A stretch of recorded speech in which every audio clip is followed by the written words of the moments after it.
here's the deal: is I've got a guy that I trust. He's one of the lead detectives on this. Would you be willing to talk to him, and your name would stay out of the whole thing? If I talk to anybody else who won't talk over the phone, I need somebody to know that I'm talking to. I got you. If you help us figure out where this dude's body is, we're not gonna name you up. We're gonna keep things quiet. So, do you have any idea where this guy's at? What I could catch, and I don't want to know. And I'm taking a big risk talking over the phone and telling you all this, and I hear this man coming to shit. I'm gonna have to tell this one right now. Then police began searching for the 69-year-old William Gray. They tracked him to his home, but when investigators tried to enter, they realized the door was locked. Who are they? Oh, they blocked your driveway. Could be our callers, checking the welfare too. Look. I'm actually trying to have my dad been missing for a couple days. That's why we're here. Oh, okay. This right has a lease here or whatever. Okay. Have you tried? What about a cell phone? I've been calling all day, all of them. I just know that he never not answer the phone. Okay. Because he's a loan shark, so he usually picks up his money. I got people calling me talking about he never picked up his money. Okay. So How much money was he supposed to pick up? it's anywhere probably from 1,000 or more. You know, Where does he usually pick up his money? everywhere. Just people, Okay. random people that borrow. Like he's known to have money on him, and then people owe him. He gets mad. Okay. William Gray's daughter had informed her father had been known to carry large sums of money, which would definitely give a motive for somebody in order to hurt him more. Whether to rob him of his money or to settle out a debt that may have been owed to him. But you guys don't have a key or a way in here? No. Okay. His car hasn't been here the last couple of days either. Did you talk to your dad in person or on the phone? On the phone. William's daughter tells police she last spoke with him 2 days earlier, on the morning of December 28th. Well, how about this? If you find out anything, give us a call. Okay. You got a card or something? If I find anything, I'll give you a call. I'll write down my name for you. Okay. Yeah. Yeah, he might be in a little bit of trouble you don't know about. Hey, y'all getting a call about the missing person report? Yeah. We great. Yeah. Anything you can tell me about it? I got a phone call. Man, it been twisted upside down. They found his body in the trunk of a car, of his own car. I said, what? No. She said, yeah, we walking out the door right now. And gonna find out more what happened, see what happened to him. I said, call me back soon as possible. We talked to Gordon. He told us that what he had been hearing is that William had been killed and been put in the trunk of his own vehicle. So at that point, it was trying to figure out what vehicle does William drive? Does he own more than one vehicle? Because at this point, we're thinking if we find William's vehicle, we'll likely find either evidence or William himself. He either not dead, somebody made a lie up. Well, let's hope it's a lie. I'm hoping that's what I'm saying. I'm hoping it's a lie. There was a sense of urgency because we didn't know if Mr. Gray was deceased or if he was maybe laying somewhere needing medical attention in his car, abandoned somewhere. We didn't know. When the owner arrived, police entered the house and found something truly horrifying. Well, anybody here?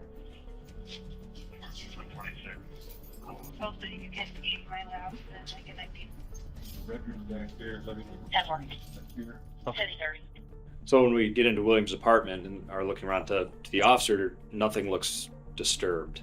There's no signs of forced entry. There's no sign of any sort of a struggle in the apartment. But while the officer's on scene, the neighbor comes up and starts to recall different items that she remembered being in the apartment that were now not there. We have this chair by his cooler right there, and I would sit right here, and it was something sitting right here, and the whole thing is gone. Yeah. The whole thing is gone. Now we don't know if somebody had broken in, and it just adds another layer to our investigation. Things can get escalated and out of hand real quick, and that's what goes on with them. They come over here and they might be drinking already, or Will might be in a good mood. They can present themselves all night. go upstairs, we'll get off more drink, and before it's over, they up there fussing and arguing, I'm hearing them tussling, and me and my dog just coming to the rescue again. But like I said, we'll get a lot of people coming over here banging on our door. The neighbor reports the relationship isn't always the best, and when you have a domestic situation where there's volatility in that relationship, that can lead to animosity, and there's possibly some things missing. So we have a lot of unknowns, which is very frustrating to have such a broad investigation at this point, really know where to kind of pinpoint or aim our focus. A guy called me last night and said that Will was found dead in the trunk. He called me late last night, and that's how I know that. It's getting thicker and thicker. We need to figure it out. I can call him back. I'm going to call him back. Yeah. If you can figure something out, we sure would appreciate it. So your aunt told you that she was positive that Will got found in the trunk of his car, didn't he?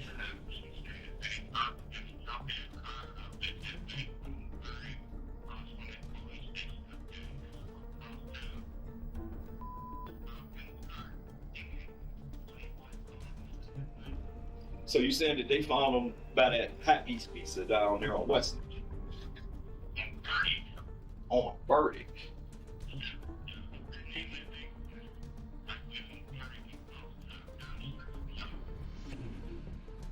Not just because someone might believe that somebody's dead, they might not be. It was obviously very urgent that we need to find him and his vehicle in hopes that he was still alive. Investigators then searched for William's car, but it was missing. With no clues, they reached out to his girlfriend, Mariah, and began an interview. What have you heard happened? I heard that he was injured real bad and that he was in the hospital. And I called to check to see if he was in the hospital. Why did you call? Because they told me that something happened to him and she didn't know where he was. And she was in a real panic, and I said, well, you need to call the hospital. She said, well, I don't even know how to call the hospital. I said, I'll call you back. So I called the hospital, I called her back and let her know they didn't have no record of him being in there, but they said, since I guess whatever happened to him, something happened or whatever, that they can't tell me that he's going to be an alias, or they can't tell anybody if he's there or not. Because I guess he was assaulted or whatever. And when you told that? Yeah, and I told him that you can't find him, and then I called his daughter. Oh, they even told that somebody said he was in the hospital. But I couldn't find his name, and then she got a hold of him. She's her daughter, but she said she couldn't even. Who was saying that he was in a hospital? You know who told her? No. Was Mr. Gray's car there when you were there? Yeah, as he was there when I was there. When I left, he was there. He was fine. He was up talking. And Miss Fur was arguing about whatever. They'd always arguing like that. So nothing to do. Have you ever known her to not tell you the truth? No, not to me. Did she call you later on that night? Yeah, so wait a minute, after you took her home the night that William went missing? What? Did she call you after that? Yeah, she called me. She said she was on her way home. She did? Yeah.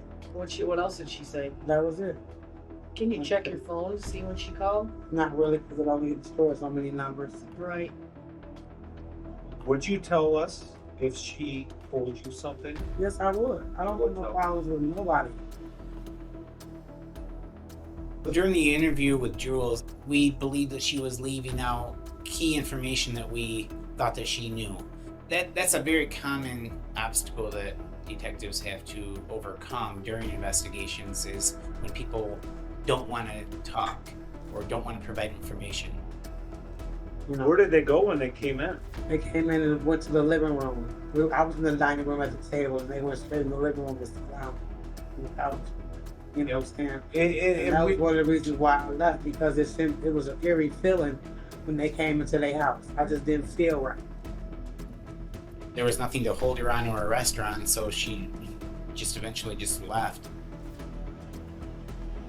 After the interview, investigators headed to the house where the party was held, a home rented by a woman named Sarah. So today. Yeah. What's going on? We're here to check Mr. Gray's welfare. Mr. Gray not here. Oh, okay. Well, our last report was that he was here because I guess he got robbed here or something. Yeah, he did, but I wasn't even here. Okay. Now, there's not like copious amounts of blood in here or anything like that. Not that I know of. Okay. Do you mind if I just come in, make sure that there's nothing like that? Okay.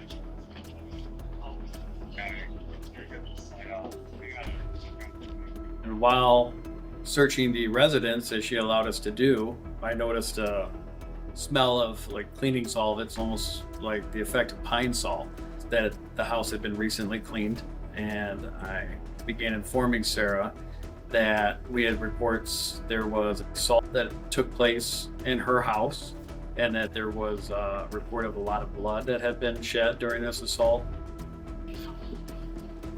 Just a little bit of spot there. While searching the room, investigators noticed a doorknob with a strange red stain, so they stopped to find out what it really was. There was plenty of information to go ahead and apply for a search warrant to go ahead and process the inside of this residence to see if there was an actual crime that had occurred. Inside the residence, there was trace amounts of blood that were located on the walls of the residence and on the floor. There was also an unattached garage, and inside this garage, there was blood-stained carpet as well as paint cans that were located.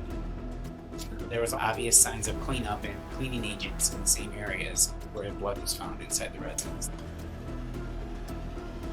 It was obvious that a crime had occurred and attempts were made to clean up the crime scene. Investigators had no evidence linking Sarah to the incident, so they didn't arrest her. Instead, they moved on to speak with more of William's friends. And I heard about his wallet being stolen, and he's supposed to have paid them or something for giving his wallet back, or something like that.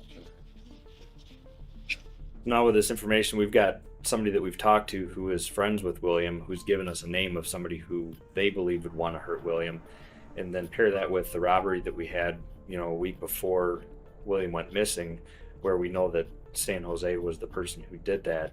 We know that we've got to find him and talk to him. So San Jose is one of those people that comes across our desks on a regular basis. I mean, he's essentially a career criminal. We know a number of things that he's been involved in the past, but is he capable of actually murdering somebody? And that's what we needed to find out. Hi, I'm Gary. This is Brad. How you doing, man?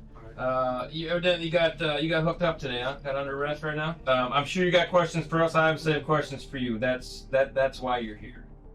Beefs happen every day on the street, okay? So we don't know why it's spun so out of control. So we obviously want to ask some questions, okay? Me and Will had a fight. And you're talking about William Gray? Will Gray, yeah. Okay, yeah. Okay. Me and Will had a fight on road. Okay. On Road Street? Yes. Okay. So he pushed me. And I told him, I know you're drunk. Okay. But let this slide. Okay. But if you push me again, I'm gonna break. Okay. Because he's old. Yeah, he's old. He got in my face, so I stopped him. Okay. You know what I'm saying? Yep. He went down, and I ran about the house. That was it. And Okay. then next thing you know, he said, somebody said I had his wallet. I said, I ain't got a wallet. Right. Well, what are they saying about it? They saying William missing, and they trying to say I was the last person seen with him. Like, man, I ain't seen William. San Jose provided us the names of some other people that were present at the party. And one of the names that San Jose had provided us was Australia Wilhite. Investigators then searched for Australia Wilhite. After tracing his phone to a nearby house, the location was secured by K9 units and SWAT as they prepared to arrest him. Guys, okay, you're good. Come on, don't walk out. Keep coming. He's coming. Hands off squad. I got the blood. Keep coming around.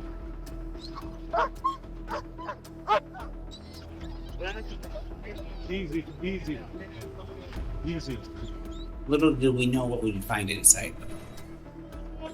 Only third floor.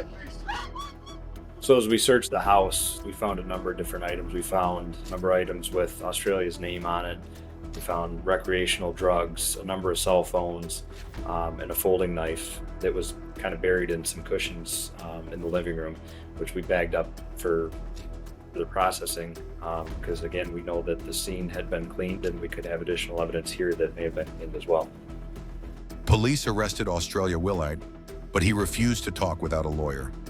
Later, another person who had been at the party came to the station and finally revealed the truth. That's the thing, they can't intimidate me. They didn't want me to talk to you guys, and I made up my mind. So this is very common in investigations. People want to minimize their knowledge of anything that had happened. And Nikki was explaining to us she was being cooperative, but we believed that she was leaving out key information that we thought that she knew. At first, she wouldn't tell the truth, so investigators pressed her with tougher questions. Technology nowadays, like your cell phone, when you make a phone call with your cell phone, we can get information from the phone company, okay, which will give us a cell phone tower, and we'll be able to put you in certain locations. And do what you gotta do, because people been calling my phone, telling me what's going on. I don't know nothing. Okay, well, what are they telling you? Well, why would they call you? I don't know. Because you know something. No, I don't. I've been doing this job for 20 years, and I've seen a lot of people suffer because of this type of stuff. It tears people apart.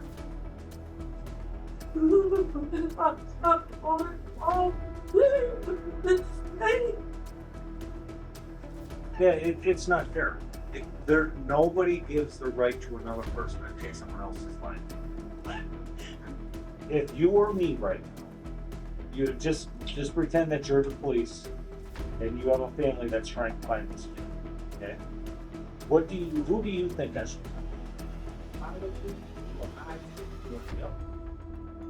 I would have to make you talk to Shanador Rice. She starts to shed light on one of the people who was there who made her feel uncomfortable at the party. Nikki finally gave investigators a name, Shanador Rice, the man who argued with William and his girlfriend. Investigators called him, and he agreed to come in for an interview. We really appreciate you talking to us tonight, taking the time out. We know what happened, but we just need to hear why from you. You know what I'm saying? Yeah, for sure. Okay. Sometimes when you show somebody a photograph of an individual, they break down right there. They start crying. They're remorseful. They don't want to see that person. So sometimes it's a lot of weight on somebody's shoulders, and they just want to tell us the information. We didn't know, but we thought we would give it a shot. And I just wanted to see what his reaction was going to be. That's William. That's his name? Yeah. When I showed the photograph of Mr. Gray to Shanador, he asked who that person was. And when I said it's William Gray, he said, "Oh, was that his name?" That was important to me because he referred to Mr. Gray in the past tense, like he wasn't with us anymore. That's William. That's this. His car. His Gray. This is his car. That's his car. Okay. That's crazy. Yeah. Now, you know Mr. William? He attacked me. He attacked you? Well, okay, how did he attack you? He attacked me with a knife. Okay. When? I don't know when. Like I told you, Shan, there's two sides to every yep. We want to hear your story. Look, man, I was on drugs. What kind of drugs? Methamphetamines. Okay. Ice. Alcohol. From that point on, Shanador acknowledges that he was inside that address on North Rose Street that night with Mr. Gray. He says that there was an altercation, but he paints a picture of self-defense by saying that Mr. Gray came at him with a knife, and which is common. People want to minimize or de-escalate the situation to make it paint a better picture for themselves. Were you hitting him with your fist, or were you hitting him with something else? No, I was hitting him like that. No. But when No. Did you use any other objects besides your fist? No, just your fist. We're to the point where you were striking William on the ground in the head, correct? Yeah. Okay, with your fist. And then he's gurgling on blood, like kind of choking on blood. Right. Okay. Not only does he admit to striking Mr. Gray in the face and in the head multiple times until he's deceased. Nah, her name I do know. What is her name is the only name I know. He also implicated Australia Wilhite. Due to the fact that he was a loan shark, Australia believed that William might have a large sum of money in his apartment. So Shanador explained how Australia came up with this scheme to assault William and steal the keys to his apartment. So it just escalated way out of hand. Australia was kind of the ringleader and orchestrated and directed the people inside this house during this assault and murder. She was directing people to clean up after Mr. Gray was murdered, but they didn't want to speak because they were in fear of Australia, who was directing the whole event at gunpoint.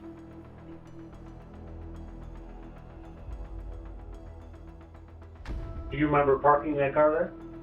It's in a parking lot at that hospital. Mm-hmm. Do you remember that?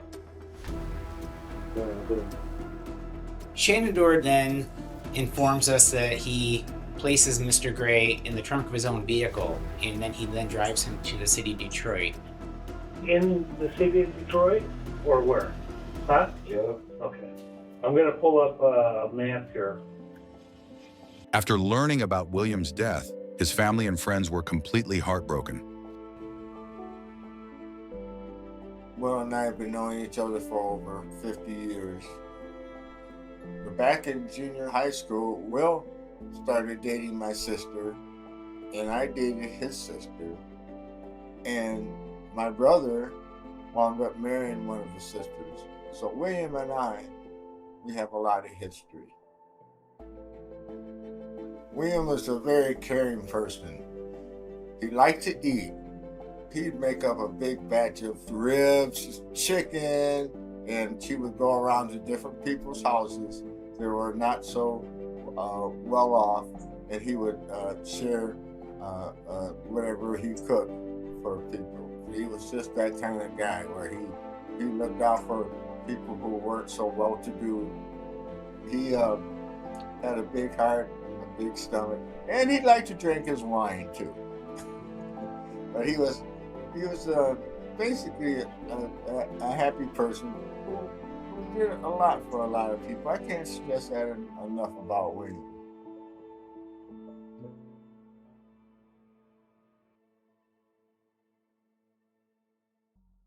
So detectives traveled to Detroit trying to locate a house with a collapsed roof that's abandoned, which unfortunately in Detroit there's many of those homes. So the decision was made to take Shanador with us so he could direct us to where he placed Mr. Gray.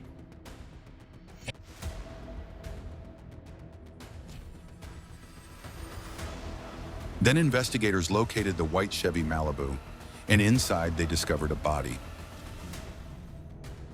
We ended up finding a body that matched the description of what Shanador told us, as well as consistent with William. The feet and the hands were bound. He was naked, wrapped in a blanket, and frozen solid. Shanador Rice later pled guilty to second-degree murder, while Australia Wilhite pled guilty to being an accessory to the crime.